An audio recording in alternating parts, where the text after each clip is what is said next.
But next tonight, we've got another festive treat for you. What more could you want for Christmas than a fancy light switch on with Joanna Lumley and our very own Martin Stew? And it's all happening in Soho. Hey, Martin and Joanna. Well, hello indeed. They've just turned the lights on. We're at the top of some scaffolding. I was told I had to wear a high-vis jacket and a hard hat, and I look completely ridiculous. And then look at the absolutely fabulous Joanna Lumley, who's wearing none of this. I know. It's just because I'm just a hard hat, just generally. You are licensed to do what you want, Joanna. Licensed to do what I want. Yeah. This is great, isn't it? I've just turned the light on. What you can't see is that up there on the top of the Christmas tree is a kind of me. The fairy is me, Joanna Lumley. Is this a Joanna Lumley or is it a Patsy fairy? Well, it's sort of Patsy fairy in that she's got quite yellow hair. She's not smiling a lot like I do, but she's got dark glasses on. She's looking very cool. I'm imagining Patsy was a big Soho fan. There's a lot of sort of Patsy spirit here, isn't there? I think she's slept in many of these gutters. She knows it full well. She knows it all. She's been here since time began. It's the most sensational street, and what we're doing here tonight is trying to draw attention to the fact that it's under threat of change. And these are all independent traders, and they want to keep it that way.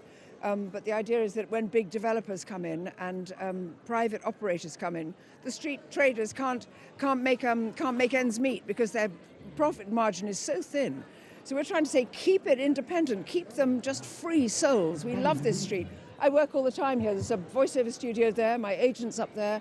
The car park I use is down there, so we're all over the place. And you'd have remembered this place from the late 60s? Since the 60s, when I first came out to London as a model. Paint the picture, what was it like then? It was fantastic. It was a different city altogether. Covent Garden was still a fruit and vegetable market. Billingsgate was a fish market, which is now they've all moved right to the outsides. Things were worse. There were no trees in London, and the place was filthy and dark and black.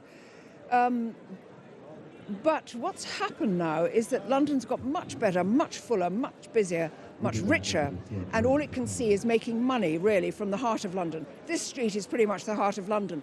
This is Soho, which was King Henry VIII's hunting cry. Soho! This was his hunting ground here. And so it's been a market here for 300 years. If this goes, this is like the heart of London being torn out.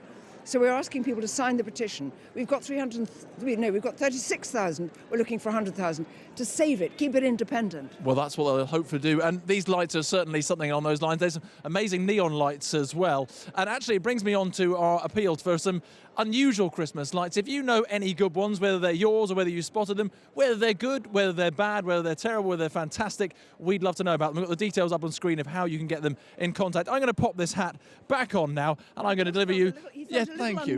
Now here's the weather.